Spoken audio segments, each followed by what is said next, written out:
Okay guys, sorry na lang kung magulo yung paghawak ko or yung or mapangat yung boses ko kasi masakit pa rin lalamunan ko eh. And wala akong tripod or cellphone stand sa kwarto ko. Kaya masyado madilim at mapangit yung keme. Pero ano lang 'to, review lang siya para sa mga ayaw magbasa ng summary na pinagsisend ko at pinagre-remind ko na nasa pinned messages, okay? Ito lang ay babasahin ko at i-explain ko sa kaya niyong ipagpasok sa mga isip ninyo. Okay. So, dito po ay ginagamit ko lang po ay ChatGPT. Basically po yung ginawa ko is pinakain ko lang sa kanya yung notes. So, lahat to ay basically akin, pero in-organize niya lang. So, makikita ninyo, yan dito yung summary. Pinakain ko lang sa kanya. At so, ito po ay magandang reminder na wag din po kayong gumamit ng Meta AI kasi genuinely mapangit siya, okay? So, start na natin kasi lang to, hiram lang yung cellphone. At ewan ko kung gaano kahaba tong video na to para sa storage. So, sino yung naggawa ng model at bakit? So, si Dean C. Barland or si Dean ay ang nagawa ng communication model for transaction or transactional communication model. So ito po ay inintroduce sa American Communication Keme sa 1970.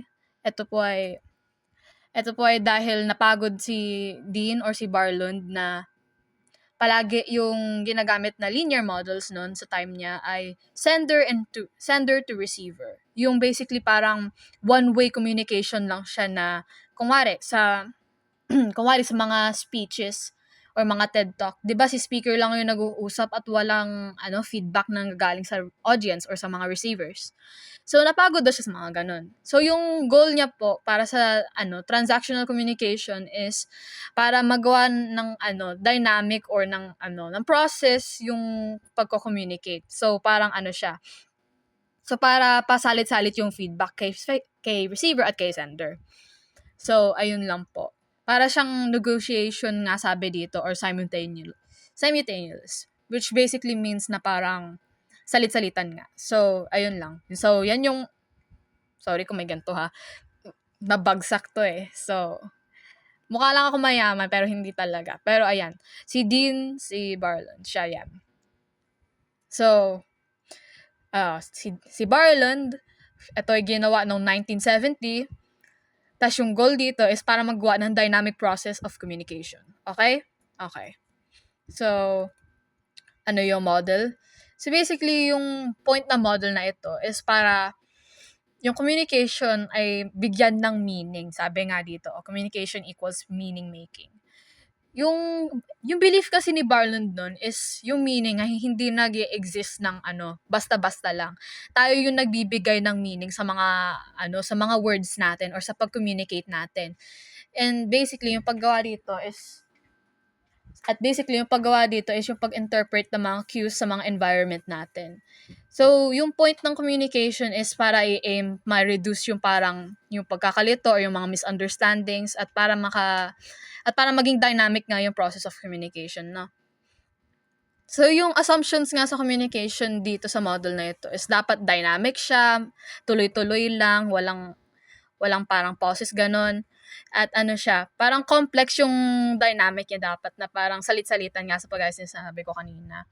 At siya, yung exchange niya dito, sabi dito, every exchange permanently changes you. So basically, yung point ng model na to is para yung communication method mo para makapag-change or makapag-influence ng tao or yung kausap mo. Sorry kapag may tao sa kung may tubig. Pero oo, nakasan ko na ng boses ko. Ayun. So, may 3 types of cues dito. Magkaiba po yung context at yung cues. So, yung una po ay public cues. Ito po ay external na gawain. Basically, siya.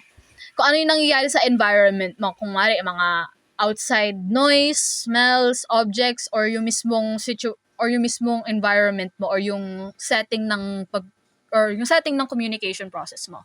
Tapos meron private cues, yung basically yung internal feelings, yung basically kung ano yung nararamdaman mo or siya, parang yung magandang pag-describe dito sa public cues is parang basically heart to heart, yung parang mag-open up ka, tas yung kausap mo mag-open up din, ganon. Tas yung behavioral cues, ito ay pwede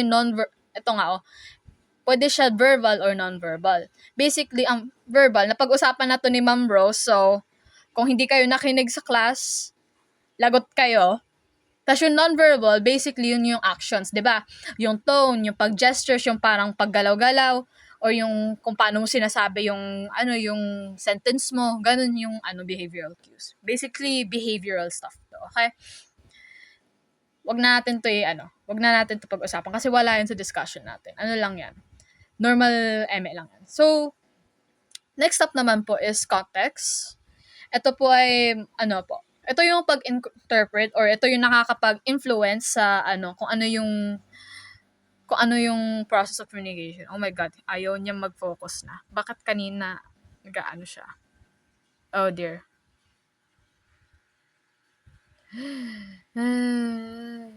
Ayaw niya mag-focus. Okay, basta magtutuloy ako. Babasahin ko na lang kasi ang pangat ng camera. So, una po ay yung societal norms. Basically, ito po ay parang societal nga. Parang, ito yung nangyayari sa normal daily life natin. As ang relational ay parang history or power. Basically, parang siya. Basically, para siyang, yung power complex or authority sa yung mga roles, parehas lang siya sa societal, pero parang may mas deep the connection ka sa kausap mo. Tapos yung cultural, ito po yung parang yung cultural, yung culture mo yung nag-i-influence sa context ng communication mo. Tapos yung physical, physiological and psychological context, ito po yung nag-understand po ng, ito yung basic